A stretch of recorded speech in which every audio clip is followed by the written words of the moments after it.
नमस्कार। आज का विषय है कस्टमर सर्विस।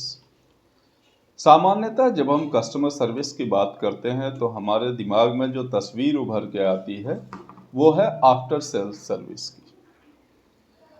यहाँ हम आफ्टर सेल्स सर्विस नहीं बल्कि customer service as a whole बात करेंगे।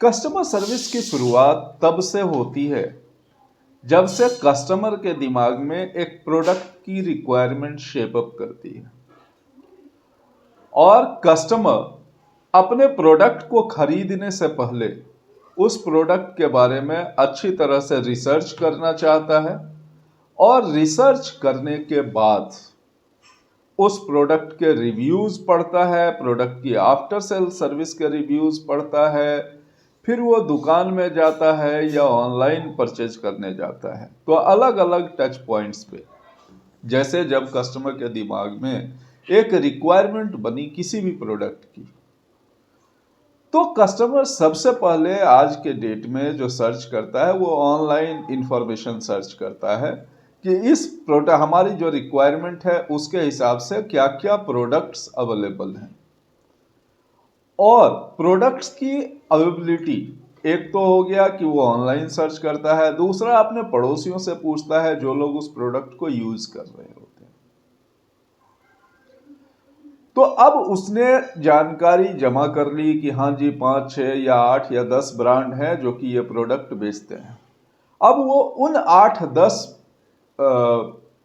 जो मैन्युफैक्चरर्स हैं उनके बारे में जानकारी जुटाता है कि आखिर इनमें से ज़्यादा रिलायबल कौन सा है, किसके प्रोडक्ट की परफॉर्मेंस अच्छी है और कौन से प्रोडक्ट की, कौन से ब्रांड की आफ्टर सेल्स सर्विस अच्छी है। तो कस्टमर का आज के डेट में इस डिजिटल एरा में जो इंटरैक्शन है वो है सबसे पहला जब वो वेबसाइट्स पे सर्च करता है तो गूगल पे आप कितनी आसानी से सर्च करने पे सामने आ जाते हैं। यह है पहला तरीका जिससे आप किसी कस्टमर पे इम्पैक्ट डाल सकते हैं। दूसरा है आपकी जो वेबसाइट है उस वेबसाइट पे आपका प्रोडक्ट कैटलॉग, उसकी स्पेसिफिकेशन क्या उस लैंग्वेज में लिखी हुई है जो कस्टमर को आसानी से समझ में आ सके।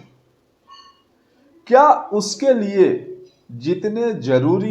जितनी जरूरी जानकारियां हैं वो सारे कुछ आपकी वेबसाइट पे अवेलेबल है। उसके बाद आपके प्रोडक्ट की अवेलेबिलिटी कितनी है, किन किन मीडियम से आपका प्रोडक्ट अवेलेबल है, क्या वो ऑनलाइन पोर्टल्स पे अवेलेबल है, क्या कस्टमर के नियर बाय लोकेशंस में कंपनी की अपनी ब्रांड शॉप या डीलर डिस्ट्रीब्यूटर्स अवेलेबल है। तो पहला हुआ जब वो आपको सर्च कर रहा है कि आपके फुटप्रिंट्स कहां कहां हैं।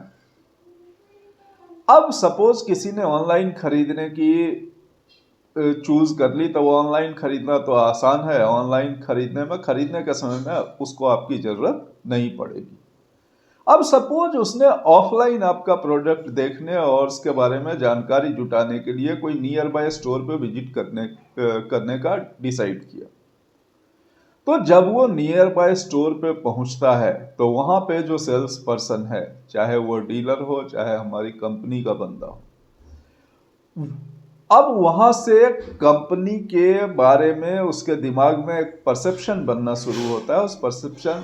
वो परसेप्शन जिसके बेसिस पे वो आगे डिसीजन लेगा। तो क्या वहां पे जो व्यक्ति अवेलेबल है उसको प्रोडक्ट के बारे में पूरी जानकारी है, क्या कस्टमर की क्वेरीज को आंसर करने में वो आदमी सक्षम है। अगर हाँ तो आपके प्रोडक्ट और आपका प्रोडक्ट का डिस्प्ले कितनी अच्छी तरह से हो रहा है उस जगह पे, ये सारी चीजें सर्विस का पार्ट है। तो अब प्रोडक्ट का डिस्प्ले भी अच्छा था और वहां पे जो बंदा था उसने सही जानकारी भी दे दी, उसके पास कस्टमर के क्वेश्चंस का आंसर था।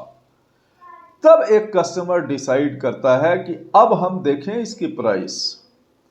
तो प्राइसिंग भी एक इंपॉर्टेंट फैक्टर है, लेकिन वो जमाना गया जबकि केवल प्राइसिंग फैक्टर को ध्यान में रख करके लोग प्रोडक्ट खरीदा करते थे। आज के डेट में हर एक कस्टमर आपकी आफ्टर सेल सर्विस के बारे में भी रिव्यूज जानना चाहता है।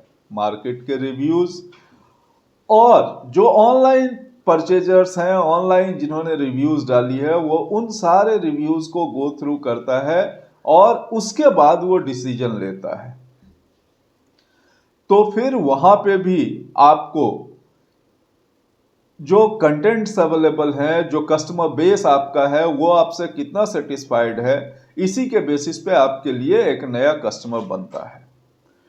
तो अब हो गया कि एक कस्टमर हमारा ऑनबोर्ड हो गया, ठीक है, सब कुछ अच्छा मिला, सारी जानकारियां मिल गई, आपकी सर्विस का फीडबैक, आफ्टर सेल सर्विस का फीडबैक भी अच्छा है, तो एक कस्टमर ऑनबोर्ड हो गया। तो ये था कस्टमर की ऑनबोर्डिंग का पहला चरण, जिसमें अलग अलग स्टेप्स पे उसको कस्टमर सर्विस की रिक्वायरमेंट थी। आगे आने वाले भागों में हम बात करेंगे कि अब आफ्टर सेल सर्विस क्या है। आफ्टर सेल सर्विस में हमारे कॉन्टैक्ट सेंटर पे उसके एक्सपीरियंस के बारे में बात करेंगे। फिर जो कंपनी की अपनी इंफ्रा है सर्विस प्रोवाइड करने के लिए, उसके बारे में बात करेंगे। और एक अच्छी कस्टमर सर्विस देने के लिए क्या क्या जरूरी चीजें हैं, इन चीजों पे अगले भागों में विस्तार से चर्चा करेंगे। तब तक के लिए धन्यवाद। इंतजार करें हमारे अगले वीडियो का।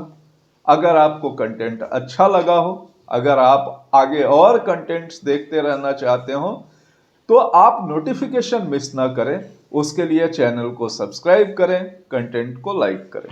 धन्यवाद।